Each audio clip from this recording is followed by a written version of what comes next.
Hi, Air Signs Gemini, Libra, and Aquarius. Welcome po sa ating channel.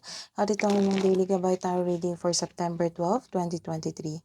Please be reminded that this is general reading po, so maaari kayo makarelate o hindi. Just take what resonates. Gamitin ang reading na ito bilang gabay lamang. Balik po kayo dito bukas para sa ating daily gabay tarot reading for September 13, 2023. Please like, subscribe, and click bell button para po updated po kayo sa daily tarot reading natin. Maraming salamat po. Spirit guys, ano po ang ganap today or energy today ni Gemini, Libra, and Aquarius ngayong September 12 po?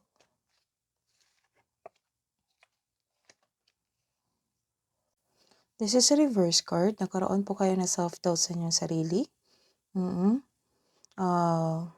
Nagkaroon ng disappointment, nagkaroon ng delay sa inyong inaantay. Biniblame niyo yung sarili niyo. Na-stuck ka sa iyong past o nangyari kahapon or last week. Nagkaroon ng delay sa plano mo in terms of future plans. Feeling mo na-trap ka and unable to progress without really understanding why. This card advises you to accept and move on. The past cannot be changed. Kailangan mo lang itong tanggapin na nangyari ito sa iyo. Lahat naman ng pagsubok ay may naiwang aral sa ating buhay. So, nagkaroon po kayo ng rest. Oo. Nag-decide kayo na mag-rest kayo kasi pagod na kayo sa mga pangyayari or sa inyong trabaho. At some of you may pagsisiyasat sa iyong sarili. Nakaramdam ka ng pagod ngayon o wala kang pahinga, stress, oo, pwede rin masakit ang pakiramdam mo, pero lalaban ka pa rin. Ikaw ay nagpapahinga ngayon upang makapag-isip ng mabuti para makapaghanda o magpagaling. So this card asks you to relax, calm your mind, and reflect. Sleep and meditation ay kailangan. So let's see, what's the advice po? Spirit guides, ano pong advice niyo po para sa Gemini, Libra, and Aquarius ngayong September 12? So, believe in miracles. Expect the wonders to emerge. So, may parating blessings, malaking blessings. The second card is, the advice is surrendering to the journey. So, release your emotion. I-release mo tong emotion na ito. Oo, tama itong step mo na, tama ang pasya mo na magpahinga ka at mag-meditate. I-release and control your emotion. So, trust the divine timing kasi may parating na malaking blessing sa iyong buhay ngayon. Tamang pahinga lang. So, let's see. Spirit guys, ano po ang message po sa career and money ni Gemini, Libra, and Aquarius ngayong September 12?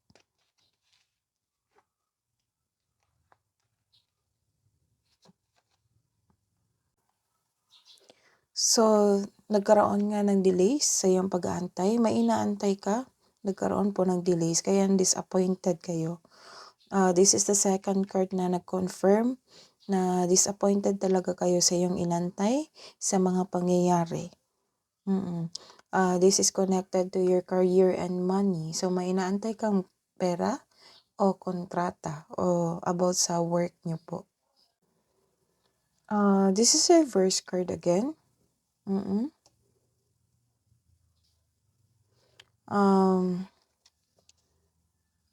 Yung taong nanloko sa'yo, sa pera, sa buhay karera, ay masyadong guilty na. Gusto niya nang humingi ng sorry sa'yo.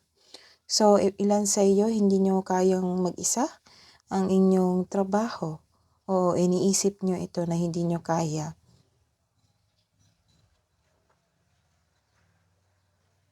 So, let's see your love and romance, Gemini, Libra, and Aquarius ngayong September 12.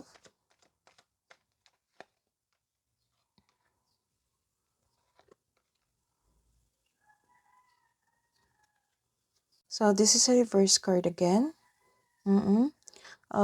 Nagkaroon kayo ng loneliness sa inyong, wala akong nakikita ditong may problema kayo sa buhay pag-ibig.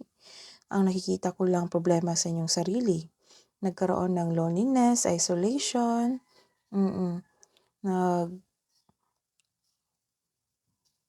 Pero this is an emotion na tanggap mo na.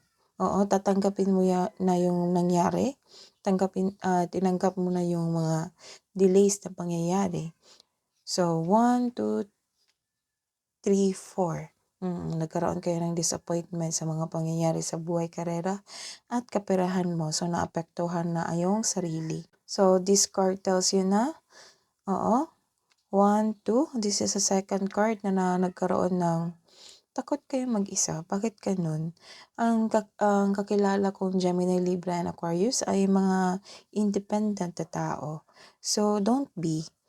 Baka, baka nakulong ka lang sa iyong emosyon ngayon, kaya iniisip mong takot kang mag-isa. The advice is, it's time to reach out for the support and connection. Use your intuition to guide you towards a meaning that resonates. After this emotion po, at nagpahinga kayo, you decide to na magpahinga at mag-meditate at magmuni-muni, magnilay-nilay, mag-iisip ng tamang paraan. So, after this emotion, after this 5 cards emotion, then you follow this advice na magpahinga, kasi may parating na malaking blessing sa iyong buhay. Basta i-control mo lang, i-release and control mo lang yung emotion mo. So, magkakaroon po kayo ng successful completion. Ma-overcome mo itong emotion na naramdaman mo ngayon. Nagkaroon ng accomplishment, success. So, some of you may nagse-celebrate dito ng monthsary and anniversary. Sa kabila na ng kalungkutan ng inyong naramdaman ngayon sa inyong sarili, sineselebrate nyo po. This is good. Na-overcome nyo po yung mga pangyayari, yung lungkot.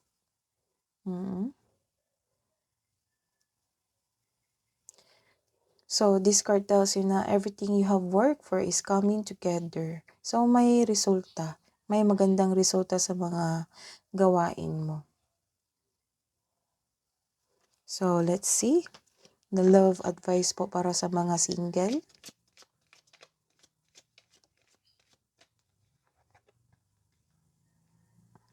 Get back to nature and reconnect to your hippie roots. So, the advice is, give time to nature. Like, mag-camp outing kayo, mag-beach outing.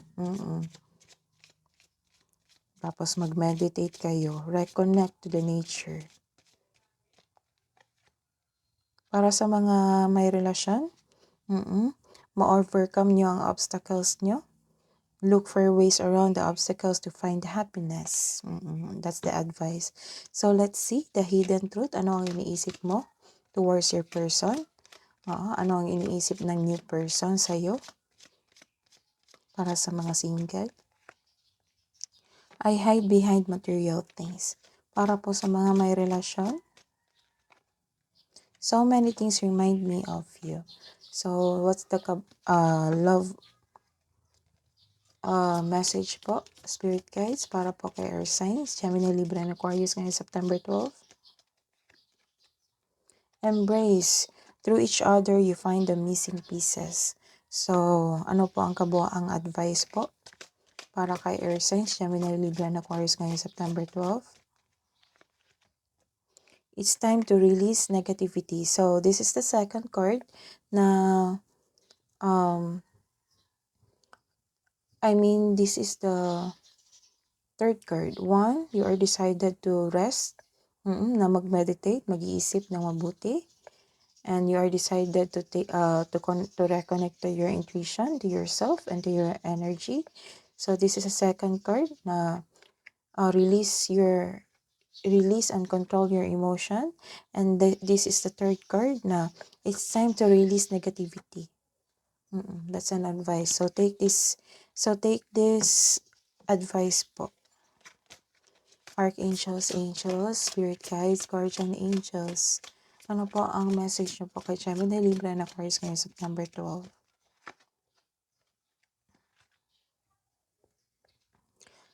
Message from Archangel Michael. Stand in your power, be true to yourself.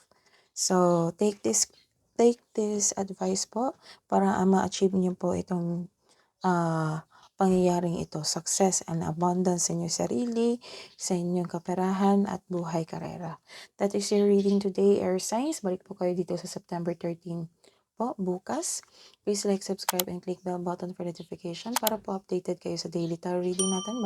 Maraming salamat po.